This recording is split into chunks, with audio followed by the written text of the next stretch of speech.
হে আমি নাইম, তো আপনারা দেখতেছেন নাইম অফিসিয়াল। তো ভাই তুমি শুধু জাস্ট এই ভিডিওগুলো দেখো, তো আমার স্ক্রিনে ভিডিওগুলো দেখতে পারতেছো, তো এগুলো কিন্তু বাপকা বেটা পেজের কিছু ভিডিও। তো তার এই ভিডিওগুলো মানুষ দেখে কারণ হচ্ছে তার ভিডিওর কালার গ্রেডিং এন্ড ভিডিওর এডিটিংটি।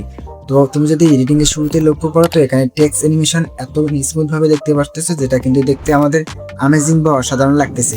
তো আজকের এই ভিডিওতে আমি তোমাকে শেখাবো যে কিভাবে এ ধরনের টেক্সট অ্যানিমেশন করবে, তাও আবার তোমার হাতে থাকা ওই ভাঙা ফোনটি দিয়ে। তো আর দেরি কিসের, তো এখনই ঝটপট চ্যানেলটিকে সাবস্ক্রাইব করো আর ফুল ভিডিওটাও ওয়াচিং করো, তাহলে বুঝতেও পারবে অ্যান্ড শিখতেও পারবে। সো ওকে, চলো আর কথা না বাড়িয়ে মূল ভিডিওতে মোবাইল স্ক্রিনে আপনাদের এ টু জেড দেখে দিই বিস্তারিত।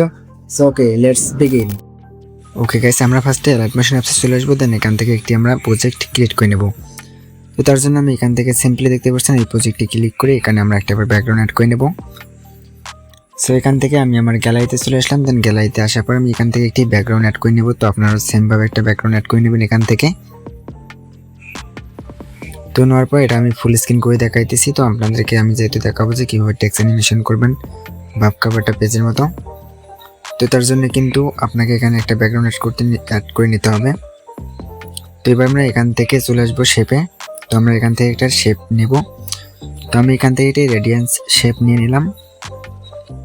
তো তারপর এই শেপে ক্লিক করব। তো করার পর এখান থেকে আমরা সাইজে এসে এটাকে আমরা এই সাইজটাকে এখান থেকে 40 করে দেব। বাস আপনারা এখান থেকে এটাকে 403 করে দেবেন। তো তারপর হচ্ছে যে ওয়াই এক্সেসকে আপনারা এখান থেকে 100 করে দেবেন। তো তারপর আমি এটাকে এখান থেকে একটু 64 এরকম রেখে দিলাম। তো ওকে, এবার আমরা কালার অ্যান্ড ফিলে চলে আসবো। দেন কালার অ্যান্ড ফিলে চলে আসার পর আপনাদের পছন্দ মতো কালারটি ফিক্স করে নেবেন। তো ওকে, ফিক্স করে নেওয়ার পর দেখতে পাচ্ছেন আপনাদের কিন্তু ব্যাকগ্রাউন্ডটি এরকম হবে টেক্সটের কালারটি। ওকে গাইস, এবার আপনারা এখান থেকে প্লাসে ক্লিক করে ইফেক্টে চলে আসবেন। তো আমি ইফেক্টে আসার পর এখান থেকে সার্চে চলে এসে স্মুথ বিবেল এই ইফেক্টটি এখান থেকে অ্যাড করে নেবেন। তো আমি এবার এখান থেকে স্মুথ বিবেল লিখে দিতেছি। তো দেখতে পাচ্ছেন 2 নম্বরে যে ইফেক্টটি, তো আপনার এই ইফেক্টের উপর ক্লিক করে স্ট্যান্ডার্ড সেটিংয়ে ক্লিক করবেন। তো তারপর কিন্তু দেখতে পাচ্ছেন এরকম হবে। তো এখান থেকে আপনার এটাকে 16 থেকে 18 মাঝামাঝি রেখে দেবেন। তো আমি এখান থেকে এটি রেখে দিতেছি। তো আপনারা জাস্ট এখান থেকে এটি রেখে দেবেন। তো তারপর আপনারা নিচে আসবেন। তো নিচে আসার পর রেডিয়েন্স দেখতে পাচ্ছেন, তো এটা তো আপনার এটাকে যেমন আছে তেমন রেখে দেবেন। তো হালকা এখান থেকে এটাকে 100+ করে দেবেন। দেওয়া হয়ে গেলে জাস্ট ওকেতে ক্লিক করবেন। তো তারপর আমরা এখান থেকে টেক্সটে চলে আসবো। তো টেক্সটে আসার পর এবার আপনারা যেই টেক্সটটি লিখতেছেন সেটা আবার এখান থেকে লিখে নেবেন। তো আমি জাস্ট এখান থেকে অ্যানিমেশন লিখলাম। তো অ্যানিমেশন লেখার পর উপর থেকে আমি এখান থেকে সাইজটিকে বড় করতেছি।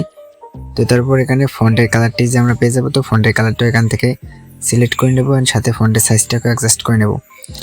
তো আমি এখান থেকে ফন্টের কালারটি এখান থেকে হোয়াইট করে দিতেছি। ওকে,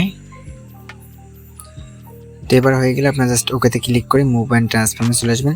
তো আসার পর আপনার এখান থেকে টেক্সটটিকে জায়গা মতো বসিয়ে দেবেন। তো দেওয়ার পর হচ্ছে যে টেক্সটটি যে সাইজটি আছে, তো আপনি এই সাইজটিকে এখান থেকে প্লাস করে দেবেন, অর্থাৎ এখানে বাড়িয়ে অ্যাডজাস্ট করে নেবেন আপনারা। ওকে, এবার আমি এখান থেকে এটাকে এরকমভাবে ঠিক বাড়িয়ে নিলাম। তো নেওয়া হয়ে গেলে এবার আমরা টেক্সট লেয়ারের উপরে ক্লিক করব। তো তারপর চলে আসবো ইফেক্টে। তো টেক্সট লেয়ারের উপর চলে আসবো। তারপর এখান থেকে ইফেক্টে চলে এসে জাস্ট আপনারা এখান থেকে ইফেক্টে সার্চে চলে আসবেন। তো এখান থেকে টেক্সট ট্রান্সফর্ম এই ইফেক্টে সিলেক্ট করে নেবেন। তো নেওয়ার পর হচ্ছে যে অ্যান্ডকে এখান থেকে আপনারা জাস্ট 1 সেকেন্ড এসে এখানে একটা কিফ্রেম অ্যাড করবেন। তো তারপর হচ্ছে যে এবার ফার্স্টে চলে আসবেন। তো ফার্স্টে আসার পর এখান থেকে আপনারা অ্যান্ডকে এখান থেকে 0 করে দেবেন।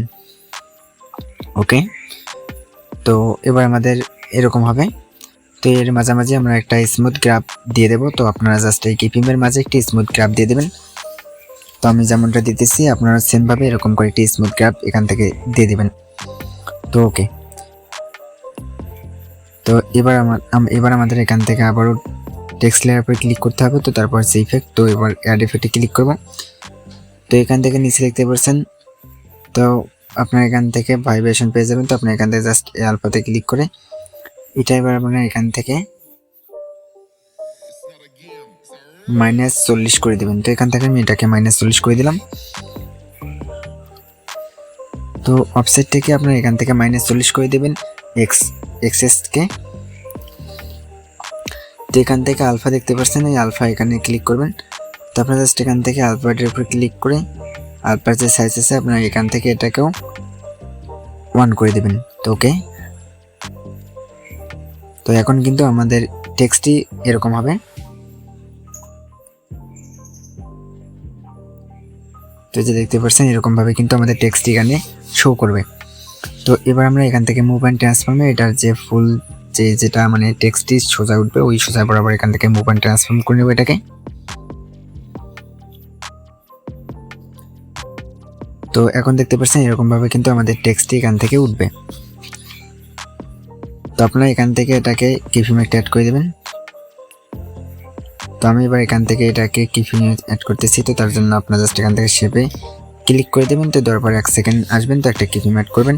তো তারপর আবার ফার্স্টের দিকে চলে এসে আপনারা এটাকে জাস্ট এখান থেকে 0 করে দেবেন। তো আমি এবার এখান থেকে এটা সাইজটিকে 0 করে দিলাম।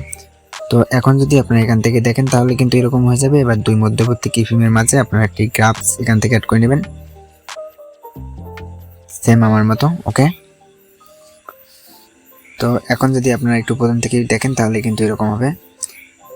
তো এই যে আপনাদের ভিডিও লেন্থ যতদূর হয় ততদূর পর্যন্ত আপনারা এটা করে নেবেন টেক্সটটি।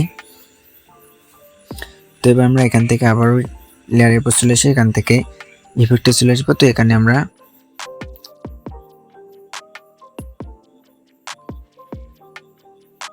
ফিডল আউট, তো আপনারা জাস্ট এখান থেকে ফিডল ইন আউট, তো আপনারা এই ইফেক্টটি এখান থেকে অ্যাড করে নেবেন।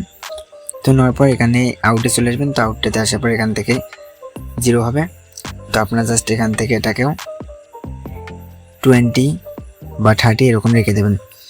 তো এখন যদি আপনাদেরকে প্লে করে দেখাই তাহলে কিছুটা এরকম হবে। তো এই ছিল গাইস তো ভিডিও। তো এখন আপনারা চাইলে এটাকে কিন্তু সেভ করে নিতে পারেন। ওকে গাইস, এই ছিল আজকের এই ছোট্ট ভিডিও। যদি ভিডিওটা ভালো লাগে তাহলে ভিডিওতে লাইক দেবেন, আর যারা চ্যানেল নতুন দর্শক অবশ্যই চ্যানেলটিকে সাবস্ক্রাইব করুন, পরবর্তী সুযোগ দিতে পারেন। ইনশাআল্লাহ কথা দিচ্ছি আমি আপনাকে A to Z শেখানোর চেষ্টা করবো। সো ওকে, ভালো থাকবেন, সুস্থ থাকবেন, আল্লাহ হাফেজ।